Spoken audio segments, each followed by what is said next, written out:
I'm a lover of so many different types of music and different genres. When people used to ask me this question, I used to say Kanye West, but I want to say I'm not the biggest Kanye West fan these days. But I love artists like Lord. I love Childish Gambino. I love artists who are not afraid to experiment and try different things. And I think TikTok has made it easier and more accessible to find artists who are trying to break into like the touring circuit or playing festivals or playing shows or whatnot. And yeah, there's just some incredible talent out there, and I'm excited to see. First time I came to India was in 2017. I did a tour with Kashmir, and we partnered with Sunburn, and they brought us to 6 cities across India. So, I'm from Bangladesh, so I've been to Bangladesh many times, but that was my first time in India. Got to meet Priyanka. She was so nice and very just mesmerizing. She was very kind to everyone on our team, and most importantly, she was very friendly to my mom, and that's something that you'll never forget.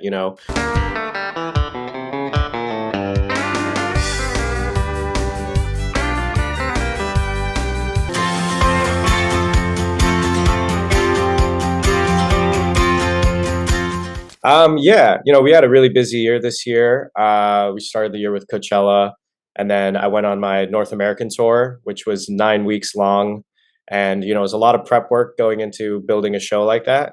So this whole year from January to October has been dedicated towards building our show and everything. And then, of course, we're coming to India in a couple weeks, but I've thankfully had some time to rest.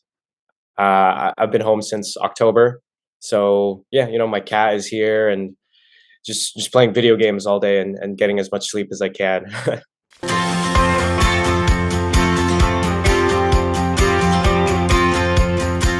Yeah, well, I think, I make like melodic indie electronic music. A lot of my influences range from Odessa to Porter Robinson, and trends come and go, of course. But I want to say lately, I think house has just reached like an all-time high. House is, a iconic genre, and it's been around for decades and kind of ebbs and flows through different iterations.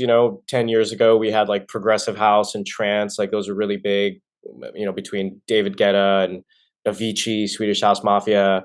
But over the last years, tech house has gotten really big, and that's super popular in the US. And it's reaching this critical threshold that's so much bigger than it ever was in the past, between people like Chris Lake and Dom Dalla and John Summit. So that sound is probably in America, at least, is probably the hottest thing existing at the moment. But I think that's just a testament to the genre that house will just never die.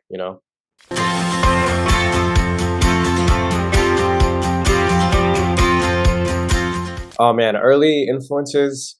I'm a lover of so many different types of music and different genres. When people used to ask me this question, I used to say Kanye West, but I want to say I'm not the biggest Kanye West fan these days. But I love artists like Lord.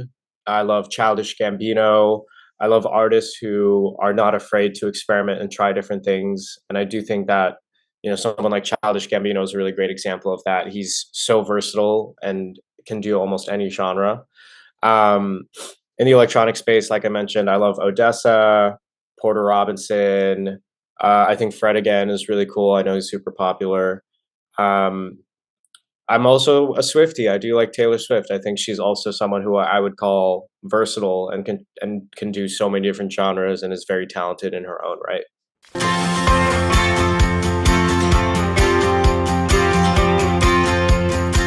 Um, yeah, so last time I had like a proper solo release was with Moonrider in 2020, and then yeah, this year we came back and released a lot of music. During that time it was the pandemic, and I felt like that was a time for me to just sort of reassess what I wanted to do musically and where I wanted to go in the future. And the way I describe a lot of the new music that's coming out is, it's one foot in the past and one foot in the future. I think that there's a lot of elements that are core to the Jai Wolf sound, between some of the synth work and the chord progressions. I think you could see there's a running thread between older music and the newer music. But with that said, I wanted to try a lot of new things. I never want to put myself into a box. And so a lot of this new music is in tempos that I haven't really released in before, or with different drum styles that I haven't really messed around with. And yeah, I just think that like pushing forward is really important for any career, and trying new things is important. It keeps things exciting. And as I mentioned, my influences and my inspirations, they're always trying new things and reinventing themselves. And I think reinvention is a key part of sustaining a long career, and it keeps it exciting and fun at the end of the day, you know?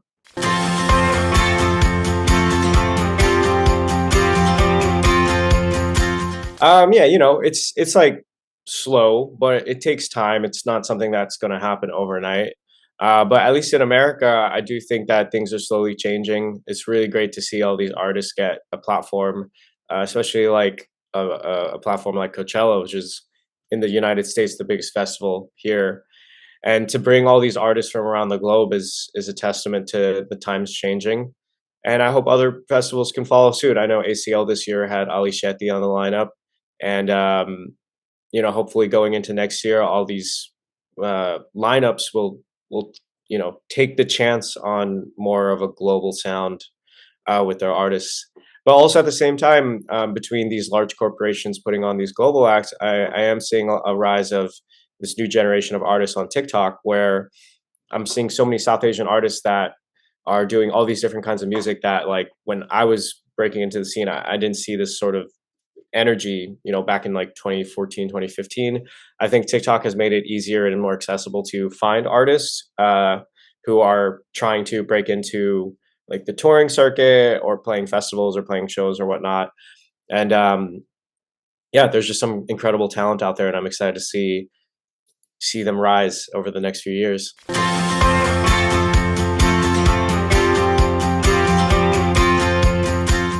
Yeah, so my first time I came into India was in 2017. I did a tour with Kashmir, and we partnered with Sunburn, and they brought us to 6 cities across India.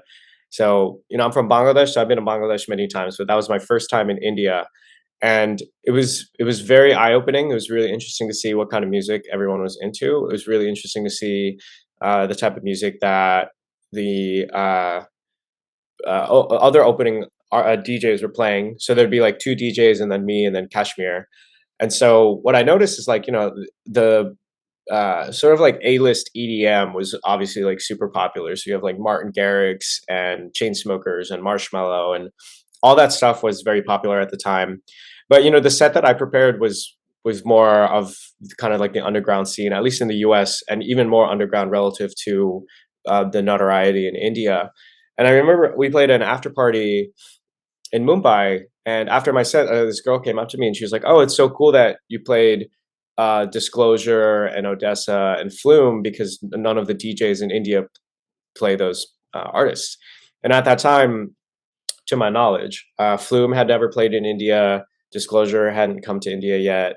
Odessa hadn't, to this day, hasn't come to India. I think Flume has played recently, and I think maybe Disclosure might have gone. But at that time in 2017, um, those artists weren't getting like played out by DJs. So I thought that was really cool that, like, getting to play some artists that people might not be familiar with, but to sort of educate them in my set was a lot of fun. A lot of positive reaction. The fans out there are absolutely amazing, and I'm really looking forward to coming back and playing a really fun set.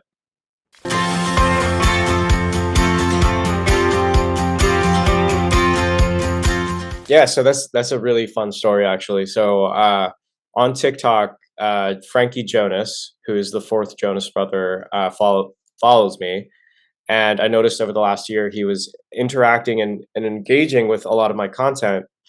And so when my tour started, I messaged him on TikTok and I was like, "Hey man, like, I would love to invite you to my show. I can give you 2 tickets to my LA date." And he's like, "Oh, I'd love to come. Like, I was planning to come anyways." Super nice. And that the day of the show, he texted me and he was like, "Oh, Pri wants to come with a couple of friends." Like, I obviously know who that is. And so yeah, I connect him with my management, and we organize the whole thing. And the whole day goes by, and I'm like, I don't know if she's gonna come, because this happens. Like, sometimes, like, even me, like, I'm gonna go see a show, maybe last minute, I'm like, I'm too tired or whatnot. Like, people lead busy lives. So I was very shocked when she indeed showed up that day with security and everything. And so my parents came to the show. My parents are from New York. They flew to LA, And before I went on stage, I told my mom, I was like, "Listen, mom, I need to tell you, Priyanka Chopra is here at the Greek Theater right now at this show." And I had to like mentally prepare her because she's a global superstar and everything. And then after the show, I was texting Frankie. I was like, "Oh, I'd love to say hi." So we bring him back and got to meet Priyanka. She was so nice and very just mesmerizing. She was very kind to everyone on her team, and most importantly, she was very friendly to my mom, and that's something that you'll never forget. But I was like, "Oh, Frankie, let's take a photo." So me and Frankie took a photo, and then I was like, "Oh, Priyanka, would you mind taking a photo with my parents?" And man, she gave them so much time and like had a full on conversation with my mom, took selfies with my mom.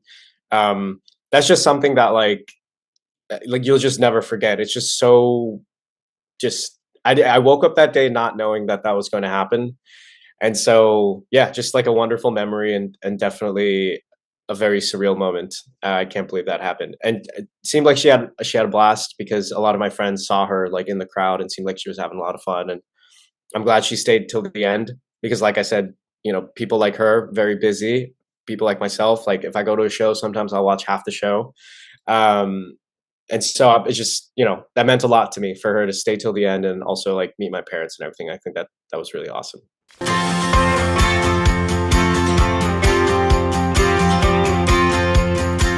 Hey, great questions. Yeah. Well, one of the things that I was really grateful for this time around, the Blue Bubble tour that I did in North America this year was my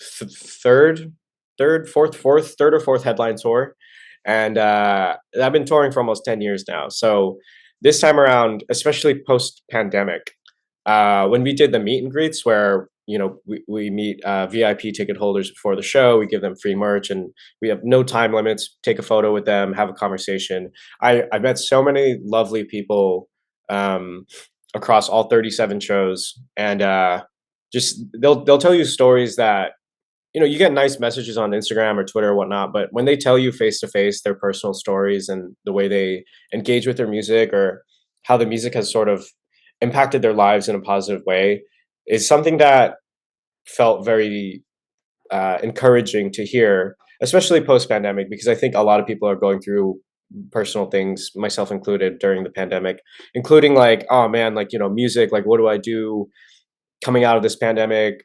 Like, a lot of existential crises and whatnot, but hearing fans say these positive things and encouragement, it made me walk away being like, oh, I feel like I'm on the right path, like I still want to do this.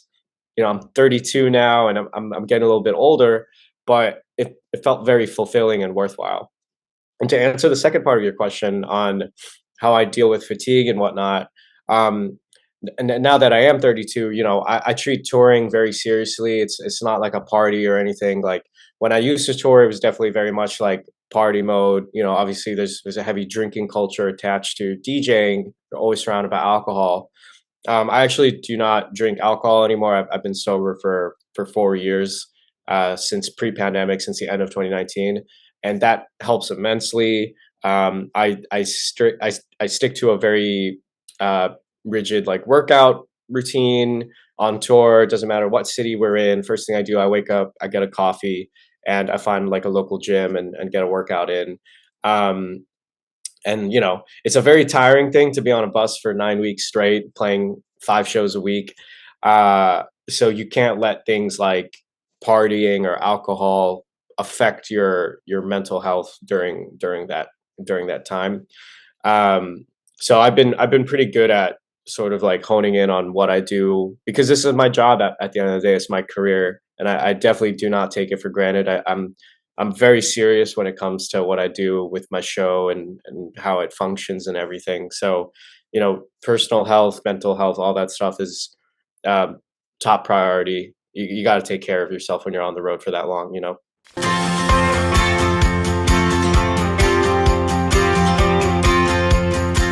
What's next? Well, in 2 weeks, no, next week. Next week, I'll be in India. So that's short term, the next thing. I'm very excited to be back. We're doing 4 cities, doing Delhi, Bangalore, Pune for NH7, the festival, and then Goa. And then that's actually the only shows we have for the year for 2023. As for 2024, can't say too much, but expect a lot more music, and hope I think at least in America we'll have a handful of shows, hopefully festivals where we'll get to perform. Um, but a lot of music on the horizon. I've worked a lot during the pandemic to write as much music as I can, so I'm excited to have it all come out next year. Okay, that's it from my side. Thank you so much, Jay, for your answers. It was great. Yeah, thank you for having me. Appreciate you taking the time to talk to me.